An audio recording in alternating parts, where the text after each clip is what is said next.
याचा या पोलीस कस्टडीचा विरोध करताना आम्ही या महिलांच्या वतीने सांगितलं की ह्या महिला ज्या आहेत त्या महिला इनोसंट आहेत, त्यांचा या गुन्ह्यामध्ये पाहिजे तसा प्रत्यक्ष सहभाग नाही आहे। आता त्या महिलांच्या ज्या आरोपी क्रमांक 1 आहेत गाडेकर म्हणून, त्यांच्या घरामध्ये जे इंजेक्शन किंवा जे ड्रग्ज सापडले, तर त्यांचे जे पती आहेत ते लिव्हर पेशंट आहेत,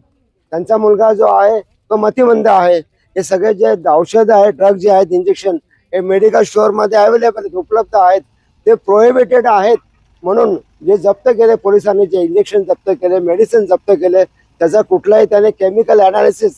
म्हणजे ज्याला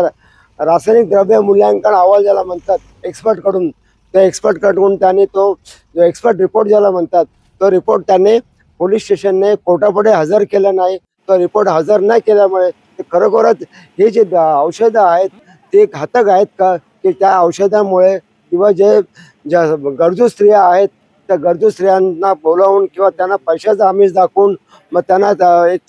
चार दिवस त्यांना 10-12 दिवस त्यांना इंजेक्शन द्यायचं। इंजेक्शन दिल्यानंतर मग त्याचं एक 4 दिवस त्यांचं मग ते बीजारोपण होतं की नाही ते बघायचं त्याच्यामध्ये, आणि त्याच्यामध्ये जे बीज अंडकोश तयार झाल्यानंतर मग जे नामांकित जे त्यांची जी साखळी आहे, चेन आहे, त्या डॉक्टरांकडे त्या हॉस्पिटलमध्ये IVF सेंटरमध्ये किंवा ART सेंटरमध्ये ते पाठवायचे आणि एका जी कोणी गरजू महिला आहे ते 25,000 रुपये तिला द्यायचे। आणि ह्या ज्या महिला आहेत किंवा जे गाडेकरांच्या घरी जे सापडलं ते त्या जे IVF सेंटर आहे किंवा ART सेंटर आहे त्याने देऊन त्यांना ते 25,000 मिळाले अशी पोलिसांनी जबाने घेतलेली आहे। परंतु जबाने घेते अशा कुठल्याही प्रकारे त्यांनी नुसती जबाने घेतलेले, याला कुठलाही ज्याला न्यायिक पुरावा म्हणतात, ज्युडिशियल सबमिशन म्हणतात, याचं कुठलाही सबमिशन त्या कोर्टापुढे आणलेलं नाही।